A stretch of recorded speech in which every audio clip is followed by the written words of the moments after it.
नमस्कार, मैं हूं अनुपम। एक मिनट में पूरी खबर और पूरा विश्लेषण आप देखेंगे फटाफट, खबरें बिल्कुल नए अंदाज में। तो आइए शुरू करते हैं खबर एक मिनट का सफर।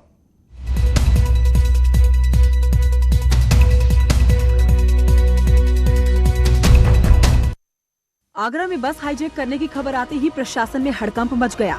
गुरुग्राम से मध्य प्रदेश के पन्ना जा रही थी बस ड्राइवर के मुताबिक कुछ लोगों ने तड़के 4 बजे बस का पीछा करके बस को रुकवाया। उन्होंने खुद को फाइनेंस कर्मी बताते हुए बस को अपने कब्जे में ले लिया। एतमादपुर इलाके में ड्राइवर को उतार दिया गया। ड्राइवर ने मलपुरा थाने आकर पुलिस को इसकी सूचना दी।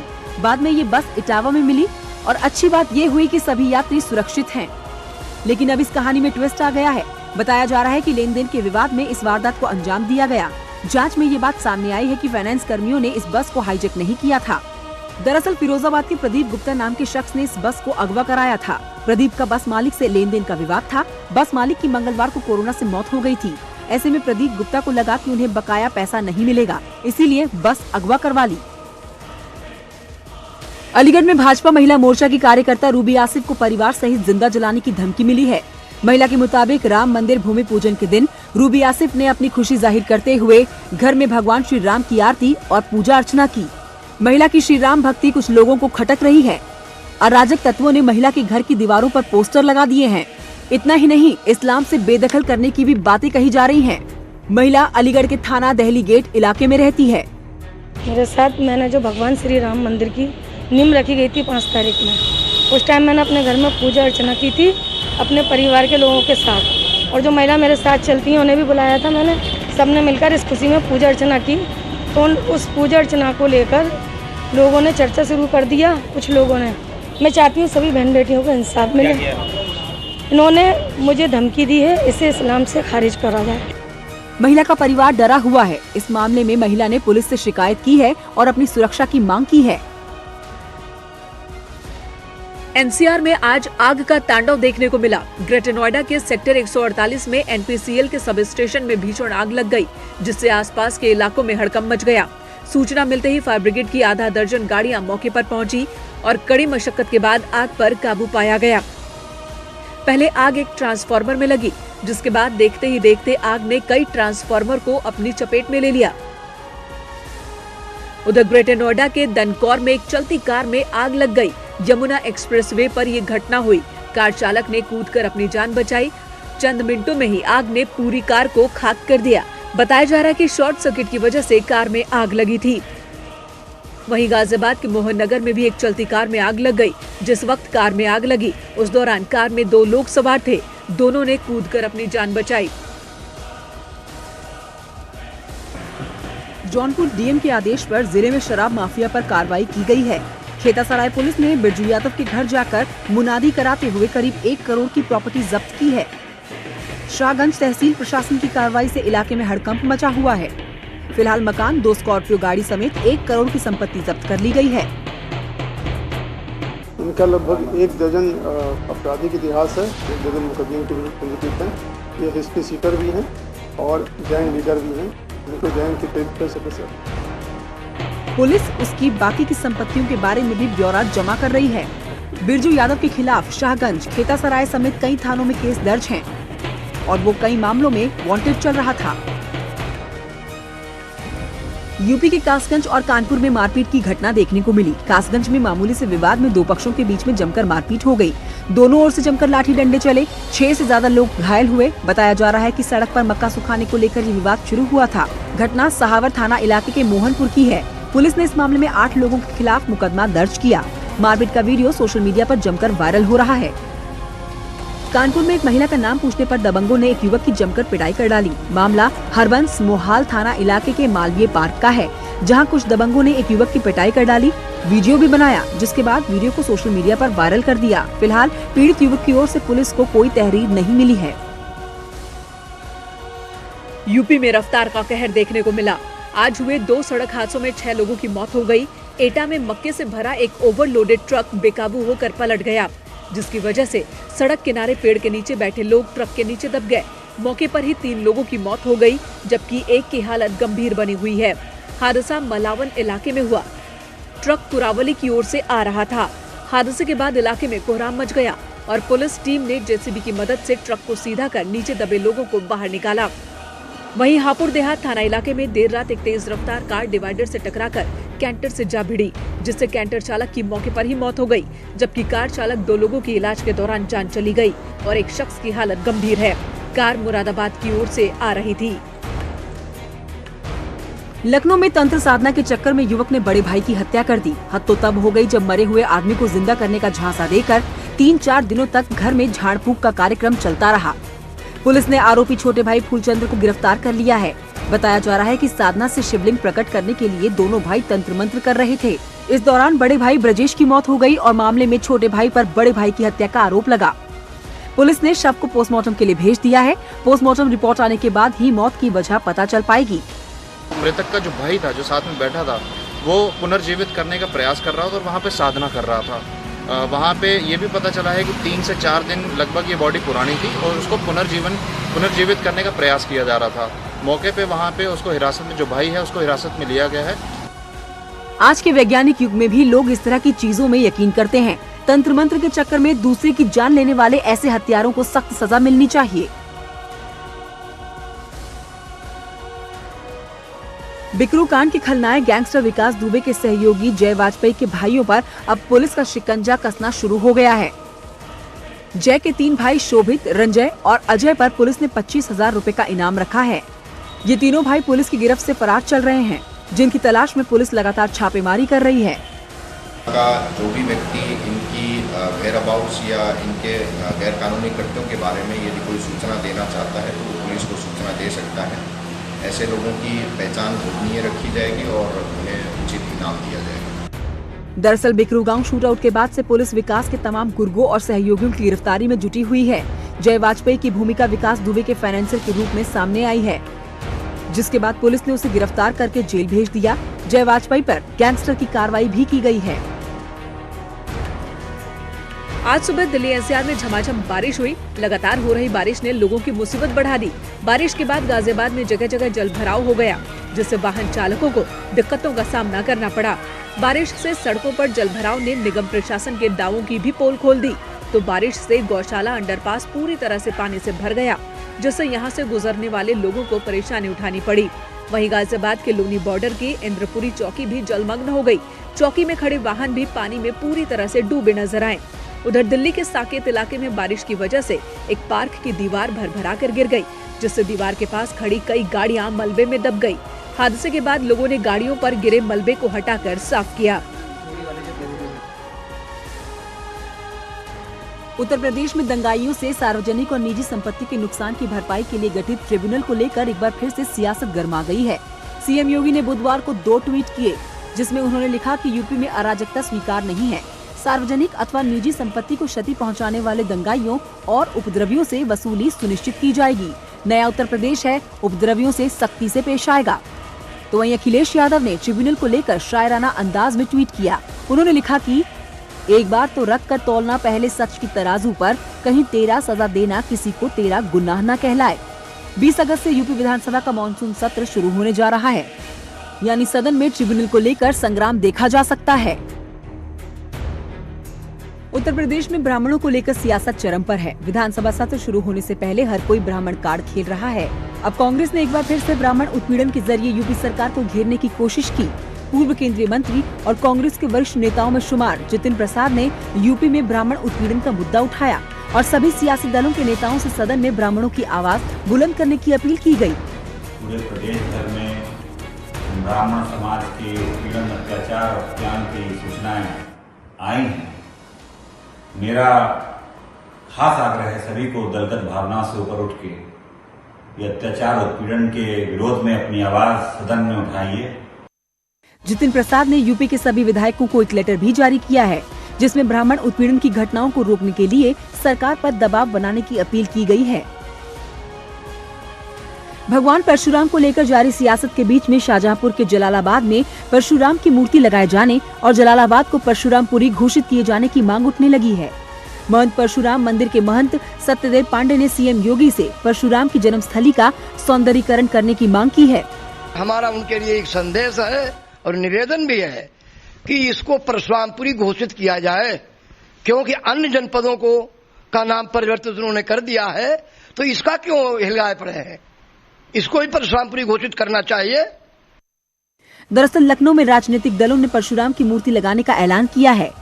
ऐसे में शाहजहांपुर के लोगों को उम्मीद जगने लगी है कि अब भगवान परशुराम की जन्मस्थली का भी कायाकल्प हो जाएगा।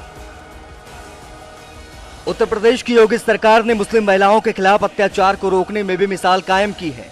ट्रिपल तलाक के खिलाफ कानून बनाने के बाद पहले 1 साल यानी 365 दिन में यूपी पुलिस ट्रिपल तलाक देने वाले 265 आरोपियों को गिरफ्तार कर चुकी है। जब से माननीय मोदी जी की सरकार ने ट्रिपल तलाक के ऊपर कानून बना दिया है और ये जो कुप्रथा थी इसको खत्म कर दिया है, इससे बहुत तेजी के साथ में गिरावट आई है। बहुत इसके जो परिणाम आए हैं वो बहुत अच्छे आए हैं। कानून बनने के बाद पहले 1 साल में पुलिस ने 3 तलाक के खिलाफ 1434 एफआईआर दर्ज की। इनमें 50 की जांच पूरी कर अंतिम रिपोर्ट भी लगा दी गई, जबकि 1000 से ज्यादा मामलों की जांच चल रही है।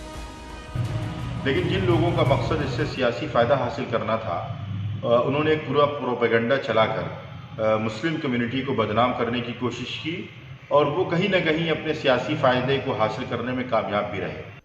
कानून बनने के बाद यूपी में ट्रिपल तलाक के सबसे ज्यादा 183 मामले आगरा, मेरठ से 162, कानपुर से 133 और बरेली से 106 केस सामने आए।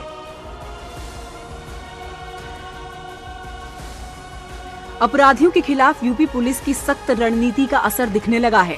पिछले सालों के मुकाबले 2020 के शुरुआती 7 महीनों के क्राइम ग्राफ में काफी गिरावट दर्ज की गई है। आंकड़ों के मुताबिक 2020 के पहले 7 महीनों में डकैती के सिर्फ 38 केस दर्ज किए गए, जबकि 2019 में 68 और 2016 में ऐसे 149 केस दर्ज हुए थे। वहीं 2020 में हत्या के 2032 मामले सामने आए, जबकि 2019 में 2204 और 2016 में राज्य में 2762 हत्याएं हुई थी। इसी तरह लूट के 792 मामले दर्ज किए गए, जबकि 2019 में लूट के 1379 और 2016 में 2282 केस दर्ज हुए थे। महिलाओं के खिलाफ रेप जैसी वारदात में बेहद कमी रिकॉर्ड की गई है। 2020 में अब तक रेप के 1216 केस दर्ज किए गए, जबकि 2019 में 1692 और 2016 में 1982 रेप के मामले सामने आए थे। मुख्यमंत्री योगी आदित्यनाथ ने अपराध और अपराधियों के खिलाफ जीरो टॉलरेंस की नीति के तहत पुलिस को कार्रवाई करने के निर्देश दिए थे। महिलाओं के खिलाफ अपराधों पर भी अंकुश के कड़े निर्देश दिए हैं। कोरोना काल में स्कूल में पढ़ाई पूरी नहीं तो फिर फीस पूरी क्यों? न्यूज 18 की इस मुहिम को शहर शहर समर्थन मिल रहा है। संभल के चंदौसी में स्कूल फीस माफी को लेकर उद्योग व्यापार मंडल और अभिभावक संघ के सदस्य सड़क पर उतरे और निजी स्कूलों के खिलाफ प्रदर्शन किया। इस दौरान अभिभावकों ने 3 महीने तक स्कूल की फीस पूरी तरह माफ करने की मांग की है। फीस 3 महीने की अखिल भारतीय उद्योग व्यापार मंडल और अभिभावक संघ ने मांग की है कि 3 महीने की फीस माफ की जाए, क्योंकि जब स्कूल नहीं खुला, बच्चे नहीं गए स्कूल में, तो फीस लेने का कोई औचित्य नहीं। मंगलवार को लखनऊ में भी वकीलों ने फीस माफी को लेकर विधानसभा कूच किया था, लेकिन पुलिस ने रास्ते में ही वकीलों को रोक लिया। आगरा में पुलिस ने डॉक्टर से रंगदारी मांगने के आरोप में एक बदमाश को धर दबोचा है। बदमाश ने डॉक्टर से 40 लाख रुपए की रंगदारी मांगी थी और पैसे नहीं देने पर जान से मारने की धमकी दी थी। मामला हरि पर्वत थाने इलाके का है, जहां पर एक हार्ट स्पेशलिस्ट डॉक्टर को व्हाट्सएप पर 40 लाख रुपए की फिरौती का मैसेज आया, जिसमें पुलिस ने सर्विलांस टीम और साइबर सेल को लगा दिया। अली हसन नाम का ये शख्स गिरफ्तार कर लिया गया है। इसके पास से वो मोबाइल फोन बरामद कर लिया गया है, जिससे उसने डॉक्टर को धमकी दी थी। पर तत्काल थाना स्थानीय सर्विलांस सेल और साइबर क्राइम यूनिट को हमने लगाया और मुकदमा दर्ज करने के उपरांत इसकी छानबीन प्रारंभ की। आज इस घटना को कारित करने वाले अभियुक्त को गिरफ्तार कर लिया है। अली हसन पहले भी कई अस्पतालों में वार्ड बॉय के रूप में काम कर चुका है और फिलहाल एक कंपनी में ड्राइवर के तौर पर काम कर रहा है। कासगंज में एक महिला को उसके पति ने पीट कर मार डाला, जिसके बाद आरोपी पति मौके से फरार हो गया। विवाहिता की हत्या की सूचना पर मायके वाले घर पहुंचे तो महिला का शव बरामद हुआ। दिल दहलाने वाली ये वारदात कासगंज सदर कोतवाली की है। आरोप है कि पति ने पहले लाठी डंडे से पत्नी की पीट कर उसको अधमरा कर दिया और फिर दुपट्टे से गला घोंटकर उसकी हत्या कर डाली। इस मामले में महिला के परिजनों ने ससुराल वालों पर दहेज हत्या का मुकदमा दर्ज कराया। दहेज के लिए उन्होंने मारा, पूरी फैमिली ने मिलके मारा है उसे। उसको पहले सर में उसके चोट मारी है, फिर उन्होंने उसके गले में उसके रस्सी वस्सी डाल के उसे फांसी से मारा है। उसका सर फाड़ दिया है पूरा, उसके कान वान फाड़ दिए है। पूरी फैमिली ने मिलके मारा है उसे। पुलिस ने आरोपियों के खिलाफ हत्या का केस दर्ज कर लिया है और जल्द ही गिरफ्तारी का भरोसा दिया है। बता रहे लोग कि ये उनके पति पत्नी के बीच में पारिवारिक मनमुटाव था, जिसके कारण से पति के द्वारा उनका गला दबाकर हत्या की। पहले भी आपस में दहेज का मुकदमा इन लोगों में दर्ज था। पुलिस की माने तो घर के कलेश के चलते पति ने इस हत्या को अंजाम दिया। जौनपुर के सराय ख्वाजा थाने के मैनीपुर हैदर गांव में सराफा व्यापारी की गांव के कुएं में शव मिलने के बाद हड़कंप मच गया। परिजनों ने गांव के एक परिवार पर हत्या का आरोप लगाते हुए मौके पर हंगामा कर दिया। पुलिस ने शव को कुएं से निकालकर पोस्टमार्टम के लिए भेज दिया है और एक आरोपी को हिरासत में लेकर लगातार पूछताछ में जुट गई है। पुलिस को शक है कि अवैध संबंधों के चलते रविंद्र की जान गई है। इस पर विवेचना की जा रही है, देखा जा रहा है। कुछ लोग एक आरोपी जिस पर आरोप लगा रहे हैं उसको गिरफ्तार कर लिया गया है। बाकी जांच की जा रही है, जैसे अवैध संबंधों का होना पाया जा रहा है, जांच की जा रही है। अब ये हत्या है या आत्महत्या, ये तो जांच का विषय है, पर इतना जरूर है कि अवैध संबंधों का अंजाम हमेशा बुरा ही होता है। मिर्जापुर के लाल रवि कुमार सिंह आतंकवादियों से लोहा लेते हुए जम्मू कश्मीर के बारामूला में शहीद हो गए। खबर सुनते ही परिवार वालों का रो रो कर बुरा हाल है। घर वालों की आंखों से आंसू रुकने का नाम नहीं ले रहे। घर का इकलौता चिराग 18 अगस्त को शहीद हो गया। रवि कुमार सिंह सेना में राष्ट्रीय राइफल के जवान थे। उनकी तैनाती इन दिनों जम्मू कश्मीर में थी। मेरा पति राजा था, राजा की तरह गया है, अमर हुआ, कहीं नहीं गया, वो है यहीं पे हम सबके साथ। वो छोड़ के हमको कभी नहीं जा सकता, हमेशा मेरे साथ रहेगा। वादा करके गया है, तुमको कभी नहीं छोड़ेंगे और नहीं छोड़ेगा। सीएम योगी ने शहीद को श्रद्धांजलि दी, साथ ही परिवार को 50 लाख की आर्थिक सहायता और परिवार के सदस्य को नौकरी मिलने की भी बात कही। जिले में हर कोई रवि कुमार के हौसले और पराक्रम पर फक्र महसूस कर रहा है। बॉलीवुड एक्टर सुशांत सिंह राजपूत की मौत की जांच अब सीबीआई करेगी। सुप्रीम कोर्ट के फैसले पर सुशांत के परिजनों ने खुशी जताई। कोर्ट ने इस मामले की जांच का अधिकार सीबीआई को दिया है, जो पहले से ही इसकी जांच में जुटी हुई थी। दरअसल सुशांत की मौत को लेकर परिजनों ने पटना में रिया चक्रवर्ती के खिलाफ मुकदमा दर्ज कराया था, जबकि सुशांत की गर्लफ्रेंड रिया ने पटना की जांच को मुंबई ट्रांसफर करने की अपील की थी। सुप्रीम कोर्ट के सीबीआई को जांच सौंपे जाने के बाद सुशांत के परिजनों ने बयान जारी किया, जिसमें कहा गया है कि अब जबकि देश की सर्वोच्च जांच संस्था ने इस मामले की कमान संभाल ली है, तो हमें पूरी उम्मीद है कि न्याय मिलेगा। झांसी में आरपीएफ की महिला दारोगा एक परिवार के लिए फरिश्ता बनकर आई। बात बुंदेलखंड के झांसी की हो रही है। झांसी स्टेशन पर आधी रात को जब गोवा एक्सप्रेस पहुंची तो उसमें सफर कर रही एक महिला को प्रसव पीड़ा होने लगी। इस बात की खबर जैसे ही महिला दारोगा को हुई, तुरंत स्टेशन पर पहुंची और महिला की डिलीवरी उसने कराई। इस दौरान महिला दारोगा अपनी डॉक्टर साथी के साथ फोन पर लगातार संपर्क में रही और जानकारी लेती रही। हम सभी ने महिला की लोक लज्जा का ध्यान रखते हुए मुझ उपनिरीक्षक राजकुमारी गुर्जर द्वारा अपनी महिला मित्र जो डॉक्टर है उससे संपर्क कर महिला की डिलीवरी करवाई और नई ब्लेड के माध्यम से नाल काटकर बच्ची माँ को अलग किया गया। बाद हम सभी के द्वारा रेलवे अस्पताल दोनों को पहुंचाया गया, जहां पर दोनों माँ बेटी स्वस्थ हैं। महिला दारोगा के इस काम को देखकर फिल्म 3 इडियट की याद आ गई। फिलहाल महिला और उसका बच्चा स्वस्थ है और दोनों को हॉस्पिटल में भर्ती करा दिया गया। रिलायंस रिटेल अब ऑनलाइन फार्मेसी के कारोबार में उतर गई है। रिलायंस इंडस्ट्रीज की सहायक company Reliance retail ventures limited ने ऑनलाइन फार्मेसी नेटमेट्स में 60% हिस्सेदारी हासिल कर ली है। रिलायंस ने ये डील 620 करोड़ रुपए में की है। नेटमेट्स मौजूदा समय में दवाइयां, personal care, baby care products की ऑनलाइन बिक्री करता है। इस दौरान रिलायंस रिटेल वेंचर्स लिमिटेड की निदेशक ईशा अंबानी ने एक बयान में कहा कि नेटमेट से जुड़ने से रिलायंस रिटेल की अच्छी गुणवत्ता, सस्ती हेल्थ केयर उत्पादों और सेवाओं को देने की क्षमता में वृद्धि होगी और उपभोक्ताओं की दैनिक आवश्यकताओं को जल्द से जल्द पूरी करने के लिए इसके डिजिटल प्लेटफॉर्म को बखूबी इस्तेमाल किया जाएगा। उन्होंने कहा कि हमारे निवेश और साझेदारी से इसके व्यवसाय में और तेजी से बढ़ोतरी होगी। रुकेंगे यहां पर एक ब्रेक के लिए, लेकिन उससे पहले आप देखिए देश के लिए 2 minute. With all the health and safety concerns that COVID-19 has brought to the fore, it has also been a year of realization that even in adversity, there is hope. Even as millions battle the virus, even as the economy battles recovery, even as social distancing keeps us apart, all is not lost. Hope is certainly not lost. So how can we help out? How can we contribute towards the health of the underprivileged? How can we address the concerns of hygiene? How can we make efforts to ensure that our farmers reap the dividends in our path to recovery? These are some of the questions we want to address together with every citizen of India on Maggi, Desh ke liye 2 minute, ek choti si koshish. It's an initiative by Nestle in association with Network 18. नमस्ते दादी, कैसी हो? हाँ ठीक ही हूँ। आज तो एकदम फ्रेश सब्जी मिली है। और घर में सब ठीक? आप जैसे लोग हैं ना मदद करने के लिए। कुछ और चाहिए तो बताना। चलिए। सुनो, पैसे कितने हुए? अरे दादी, हम तो आपके बच्चे हैं। अच्छा, चलता हूँ दादी। जब किसी और की जिंदगी को छू जाएंगी, तेरी अच्छाइयाँ दूर तक जाएंगी। अरे हम भी तो आपके बच्चे हैं ना।